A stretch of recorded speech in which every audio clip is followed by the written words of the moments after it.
नमस्कार, मैं हूं माही सिंह और आप देख रहे हैं नेक्स्ट 9 न्यूज। आज आपका बहुत बहुत स्वागत है हमारे खास प्रोग्राम रंग बदलती राजनीति में। आज बात करने वाले हैं अरविंद केजरीवाल की। जिस तरीके से पूरा दिल्ली का समीकरण बनता हुआ नजर आ रहा है, ऐसे में माना जा रहा है कि अरविंद केजरीवाल जिस जोश के साथ जेल से बाहर आए थे, अब वो जोश उनका कहीं ना कहीं ठंडा ना पड़ जाए। ऐसे में स्वाति मालीवाल ने एक ऐसा पासा फेंका है, ऐसे में माना जा रहा है कि अरविंद केजरीवाल का पूरा समीकरण बिगड़ सकता है। क्या वाकई में अरविंद केजरीवाल की मुश्किलें बढ़ जाएंगी, या फिर जिस तरीके से वो जोश के साथ इस लोकसभा चुनाव में प्रचार प्रसार में लगे थे, वो सारी चीजें फिर गतिविधि के साथ आगे बढ़ती हुई नजर आएंगी। ये तमाम सवाल बनते हैं और हमारे इन सभी सवालों के जवाब के लिए हमारे साथ मौजूद हैं आश्रुति। इनसे जानते हैं कि अरविंद केजरीवाल जब जेल से बाहर आए थे, तब तो ऐसा लग रहा था कि इस बार अरविंद केजरीवाल की जीत तय मानी जा रही है, लेकिन फिर से वो एक मुश्किल में पड़ते हुए नजर आ रहे हैं। वो है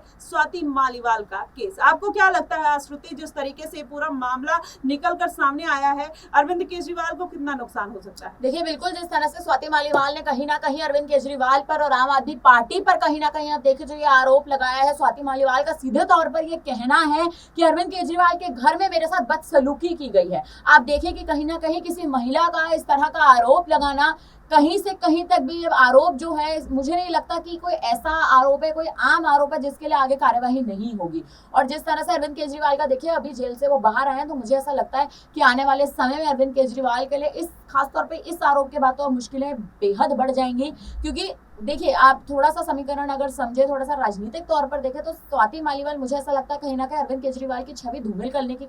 कोशिश कर रही है। क्योंकि स्वाति मालीवाल भी कहीं ना कहीं ये चीज जानती है कि अरविंद केजरीवाल जो है वो चुनाव प्रचार के लिए जेल से बाहर आए हैं। हम ये नहीं कह सकते कि स्वाति मालीवाल आखिर किसका पक्ष लेती हैं, लेकिन हम ये जरूर कह सकते हैं कि जब कोई नेता, कोई राजनेता 1 महीने जेल में रहने के बाद अगर बाहर आ रहा है, तो वो आते ही कोई ऐसा कदम आखिर क्यों उठाएगा, जबकि उस नेता, उस राजनेता, मुख्यमंत्री पर की गद्दी पर बैठे अरविंद केजरीवाल, आखिर उन्हें क्या इस बात का आभास नहीं होगा कि उन्हें वापस से 2 जून को खुद को सरेंडर करना है? तो कहीं ना कहीं मुझे ऐसा लगता है कि अभी इस मामले की कार्रवाई होनी बेहद जरूरी है। अगर ये मामला थाने तक पहुंचा है, तो स्वाति मालीवाल की ओर से जो भी आरोप लगाए गए हैं, अगर ये मामला आगे बढ़े और इस मामले की कार्यवाही हो, ये सबसे ज्यादा जरूरी है। जी बिल्कुल, लेकिन अगर वहीं श्रुति दूसरी तरफ देखा जाए कि जिस तरीके से ये पूरा माहौल बना है, अरविंद केजरीवाल एक जोश के साथ बाहर आए हैं, तो ऐसे में दिल्ली की जनता उनको सपोर्ट करते हुए नजर आ रही है। वहीं कांग्रेस पार्टी भी बहुत जोश में दिखाई दे रही है, खासकर कन्हैया कुमार जिस तरीके से अपनी सीट के लिए जद्दोजहद करते हुए नजर आ रहे हैं। तो आप देखेंगे ये जो समीकरण बनता हुआ नजर आ रहा है, केजरीवाल के पास 4 सीटें हैं, 3 सीटें कांग्रेस के पास है। तो आपको क्या लगता है कि 4 सीटों पर अरविंद केजरीवाल अपनी जीत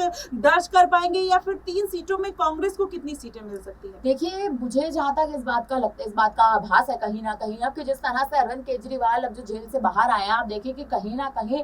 अब जो दिल्ली का समीकरण है, जो दिल्ली के राजनीतिक गलियारों में इतने लंबे समय से हलचल चल रही थी और सवाल उठ रहे थे कि क्या अरविंद केजरीवाल जेल से बाहर आएंगे या नहीं आएंगे, अब फाइनली आप देखें तो अरविंद केजरीवाल अंत के निर्णयों में, अंत के समय में ही जेल से बाहर आ गए हैं। हालांकि आप देखें तो आम आदमी पार्टी जो है वो 22 सीटों पर चुनाव लड़ रही है। हम अभी कांग्रेस की बात ना करें, सिर्फ आम आदमी पार्टी की बात करें, तो आम आदमी पार्टी 22 सीटों पर चुनाव लड़ रही है, जिनमें से 4 सीटों पर तो आप देखिए कि आप अगर देखें तो मतदान हो भी चुका है पिछले 3 चरणों में। आज का चौथा चरण, आज भी अरविंद केजरीवाल को इस बात का कहीं ना कहीं आभास था कि अगर वो जनता के बीच कल नहीं जाएंगे, तो कहीं ना कहीं जनता उनके चेहरे पर वोट नहीं देगी। तो आप देखें कि कहीं ना कहीं अरविंद केजरीवाल अपनी पार्टी में वापस से वो जान फूंकने की कोशिश कर रहे हैं। उन्होंने हालांकि कल आप देखें विधायकी दल की बैठक भी बुलाई, तो आप देखें कि अरविंद केजरीवाल कहीं ना कहीं उनको इस बात का आभास है कि 22 में से 22 की 22 सीटें ना से, लेकिन 22 में से अगर 18 या 19 सीटें भी अगर अरविंद केजरीवाल अपने पक्ष में, यानी आम आदमी पार्टी अगर अपने पक्ष में रख लेता है, तो इस महाचुनाव में कहीं ना कहीं आप देखिए आम आदमी पार्टी का दबदबा तो कायम रहेगा और कहीं ना कहीं भारतीय जनता पार्टी के लिए भी बड़ी चुनौती बनेगा।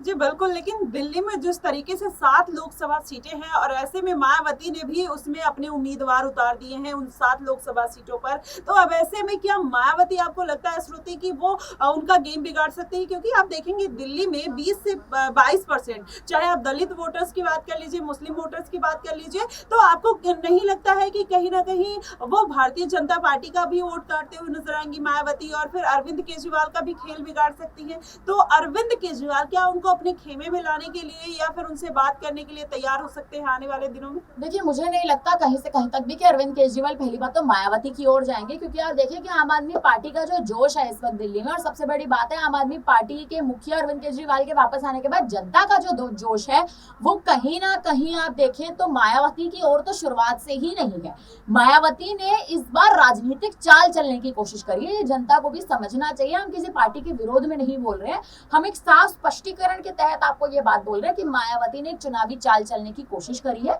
और उस चुनावी चाल के तहत वो कहीं ना कहीं उन्होंने दिल्ली में इन तमाम सीटों पर 7 की 7 सीटों पर दिल्ली में बहुजन समाज पार्टी ने अपने उम्मीदवारों को उतारा है। हालांकि आप अगर देखें तो कहीं ना कहीं ये मायावती की एक ऐसी चाल है जहां पर आप देखें तो वो सिर्फ एक मतलब आप समझने की कोशिश करें तो वो सिर्फ एक गेंद फेंकने की कोशिश करें कि अगर वो गेंद उनके पाले में आती है तो दिल्ली में उनको आप समझे कि गद्दी मिलेगी, नहीं आती है तो भी वो इस बात का उनको आभास हो जाएगा कि आने वाले विधानसभा चुनाव में, जब भी आने वाले विधानसभा चुनाव दिल्ली में भी होने जा रहे हैं, तो आप देखिए कि आम आदमी पार्टी के सामने वो नहीं टिक पाएंगे। और कहीं ना कहीं मुझे ऐसा लगता है कि दिल्ली की जनता का इमोशनल कार्ड जो है, इमोशनल अटैचमेंट जो है, उनकी जो भावनाएं हैं वो अरविंद केजरीवाल के साथ ज्यादा जुड़ी है। तो मायावती का कहीं से कहीं तक भी दिल्ली में इस चुनाव में तो दबदबा नहीं बन सकता। जी बिल्कुल, दबदबा तो नहीं, लेकिन मायावती कहीं ना कहीं सबका खेल जरूर बिगाड़ सकती हैं। अगर वो किसी भी पार्टी के सदस्य का 10 से 15% वोट भी काटते हुए नजर आएंगे तो कोई जीतते रह जाएगा और कोई हारते रह जाएगा। तो ऐसे में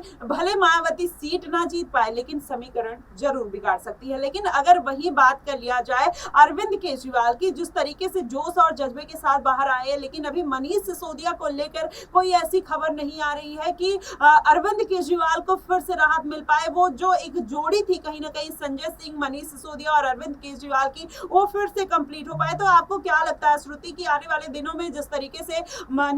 संजय सिंह को राहत मिली, आप देखेंगे अरविंद केजरीवाल को राहत मिली, वैसी राहत मनीष सिसोदिया, सत्येंद्र जैन को मिल सकती है? देखिए, मनीष सिसोदिया का जो मामला है वो अभी भी एक ऐसे समझे कि एक असमंजस की स्थिति में है, कहीं ना कहीं गुत्थी बना हुआ है अभी भी मनीष सिसोदिया का मामला। क्योंकि आप देखिए अरविंद केजरीवाल जब नहीं मौजूद थे तो उनकी पत्नी ने कमान संभाली, उनकी पत्नी ने कहीं ना कहीं अपनी पूरी जद्दोजहद लगा दी कि अरविंद केजरीवाल को वो कुछ ना कुछ करके जेल से बाहर ही ले आए, और उसके लिए उन्होंने आम आदमी पार्टी तक की कमान संभाली। आप देखिए मुख्यमंत्री मौजूद नहीं है तो मुख्यमंत्री की पत्नी कमान संभाल रही है, कहीं ना कहीं आप देखें तो एक बड़ी बात है। हालांकि राजनीतिक गलियारों में ये हलचल तेज थी कि सुनीता केजरीवाल जो उनकी पत्नी है वो कहीं ना कहीं मुख्यमंत्री पद की गद्दी ले सकती है, लेकिन आप तब भी देखें इस मुद्दे को तो मुझे ऐसा लगता है कि कहीं ना कहीं सुनीता केजरीवाल ने अपनी पूरी जान लगा दी आम आदमी पार्टी को संभालने में। हालांकि मुखिया तो देखिए मुखिया ही होता है, जब वो होता है तो मुझे नहीं लगता कोई भी और नेता, कोई भी और राजनेता जो है वो किसी और की सुनता है, किसी और के आप देखिए किसी और की बातों का पालन भी करता है।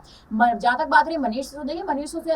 सिसोदिया को देखिए 1 साल से ज्यादा हो चुका है अब जेल में। मुझे समझ एक चीज मनीष सिसोदिया के मामले में ये नहीं आती कि उनके परिवार का आखिर कोई सदस्य क्यों नहीं उतरता है, आखिर उनके परिवार का कोई सदस्य क्यों एक तरह से सुप्रीम कोर्ट में कोई याचिका दायर नहीं करता है, क्यों हाई कोर्ट का दरवाजा नहीं खटखटाता है, क्यों जिला कोर्ट का दरवाजा नहीं खटखटाता है। देखिए दिल्ली में जब आपके ऊपर अगर ईडी का इतना बड़ा शिकंजा चल रहा है तो आप सबसे पहले बेसिक कोर्ट यानी आप जिला मुख्यालय जाइए, आप जिला अदालत जाइए, आप राउज एवेन्यू कोर्ट में अपनी याचिका डालिए। मुझे ये एक बात का अभी तक भी पिछले 1 साल से इस मुद्दे का देखिए जवाब अभी तक नहीं मिला कि आखिर मनीष सिसोदिया के परिवार से कोई क्यों नहीं आता। तो देखिए मुझे ऐसा लगता है मनीष सिसोदिया को उनके परिवार वाले कहीं ना कहीं आप देखें तो समर्थन नहीं दे रहे हैं, पार्टी से उन्हें समर्थन मिल रहा है, लेकिन कहीं ना कहीं जो उनके खिलाफ एक तरह से आप देखें तो जो मुकदमे हैं वो सीधा उनके खिलाफ है, और वो जो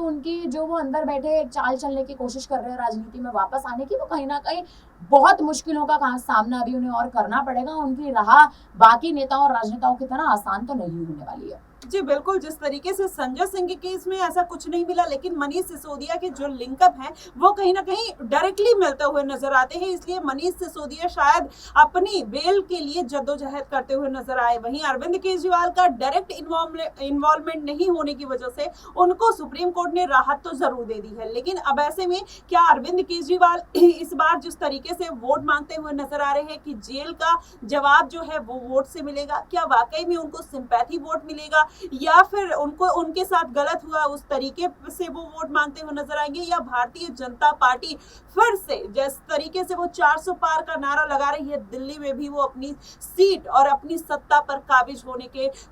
एकदम करीब पहुंचती हुई नजर आएगी। ये तमाम सवाल बनते हैं और आप इन सवालों के जवाब आप हमें कमेंट बॉक्स में जरूर दे सकते हैं और आप हमें बताइएगा कि क्या वाकई में अरविंद केजरीवाल इस बार फिर से मुख्यमंत्री के रूप में फिर से दिल्ली की गद्दी पर काबिज होंगे या नहीं। फिलहाल के लिए बस इतना ही। देश और दुनिया की तमाम खबरों के लिए हमारे साथ बने रहिए नेक्स्ट 9 न्यूज पर।